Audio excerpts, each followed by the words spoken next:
না, আজকে আমরা 2টার দিকে একটা খবর পাই বিলিউনিয়া থানাতে। সাবসিকুয়েন্টলি বাইকুড়া থানাতেও খবর আছে যে এইখানে মুহুরী নদীর চরে বালুর নিচে কিছু একটা সন্দেহজনক মানুষের মৃতদেহের মতো একটা দেখা গেছে।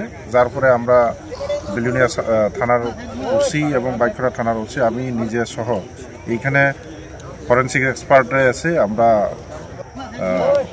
মাটি খনন করার পর দেখা গেছে যে এটা একটা মৃত মানুষের মৃতদেহ।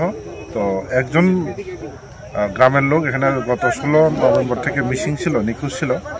তো ওনার নাম হচ্ছে জৈনচন্দ্র উচ্চই, এই যাবৎ 65 ইয়ার। ওনার মৃতদেহ বলে এখানে আত্মীয় স্বজনরা শনাক্ত করেছে। তা আমরা এটা পোস্টমর্টম করার পর দেখা যাবে যে লোকটা কি কারণে মারা গেছে, ওইটা আমরা একটা তদন্ত শুরু করছি। প্রাথমিকভাবে তো কিছু বলা যাচ্ছে না, আমরা ডক্টর দিয়ে টিম অফ ডক্টর দিয়ে আমরা পোস্টমর্টম করাবো, এরপরে মৃত্যুর সঠিক কারণ জানা যাবে।